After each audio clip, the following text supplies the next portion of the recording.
semuanya, selamat pagi dan salam sejahtera untuk kita semua.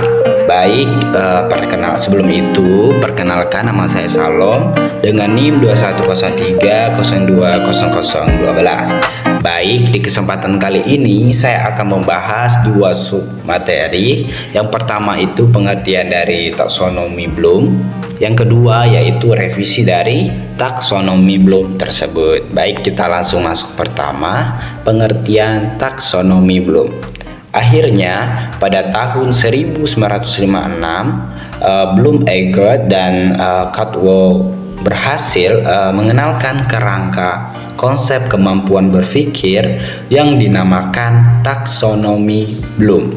Nah, taksonomi Bloom adalah struktur hierarki yang mengidentifikasikan kemampuan kognitif mulai dari tingkat yang paling rendah hingga tingkat yang paling tinggi. Nah, dalam taksonomi Bloom ini juga ada tujuan pendidik atau tujuan pendidikan dibagi ke dalam 3 domain, yaitu ranah kognitif, ranah efektif, dan ranah psikomotor. Nah, pada ranah kognitif membuat tujuan pembelajaran dengan proses mental yang berawal dari tingkat pengetahuan ke tingkat yang lebih tinggi, yakni evaluasi. Nah, singkatnya taksonomi Bloom ini membagi kemampuan tingkat berpikir atau kognitif itu menjadi 6 tingkat, yaitu yang pertama C1 pengetahuan, dan C2 itu pemahaman, yang C3 penerapan, C4 analisis, C5 sintesis, C6 evaluasi. Baik, selanjutnya kita akan masuk ke revisi taksonomi Bloom. Nah, seiring perkembangan teori pendidikan, Caldwell dan para ahli fisiologi aliran kognitivisme lainnya merevisi taksonomi Bloom agar sesuai dengan kemajuan zaman. Nah, hasil perbaikan tersebut dipublikasikan yaitu pada tahun 2001 dengan nama revisi taksonomi Bloom.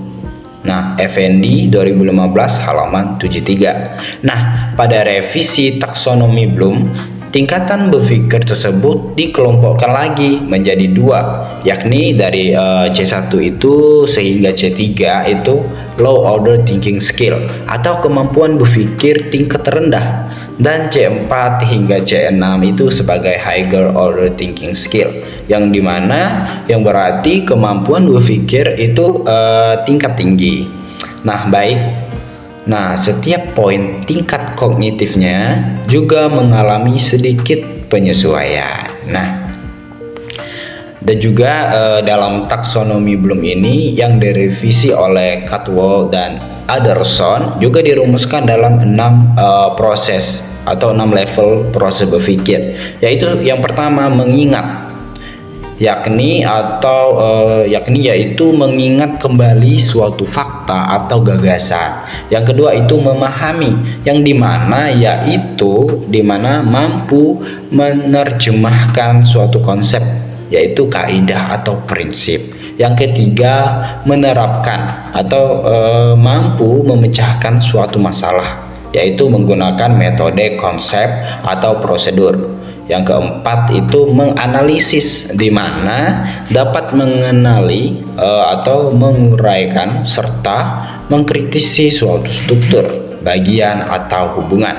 Yang kelima yaitu mengevaluasi, yaitu mampu menilai hasil karya, mutu suatu tulisan berdasarkan norma internal, dan yang keenam itu mengkreasi, di mana yaitu dapat menghasilkan karangan teori, klarifikasi proposal, tulisan ilmiah, dan karya.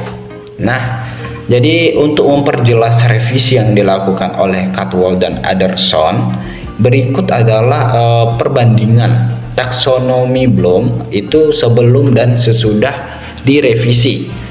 Nah, teman-teman bisa perhatikan tabel di samping atau yang akan saya paparkan di dalam PPT.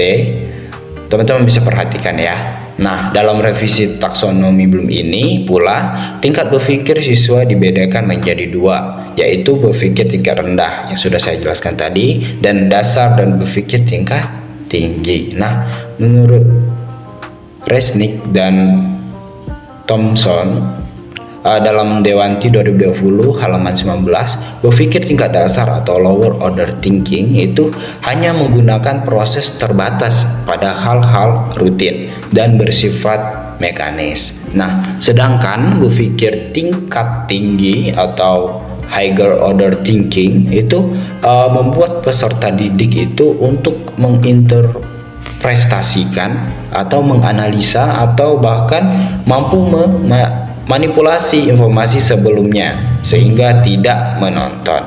Mungkin sekian materi yang bisa saya sampaikan.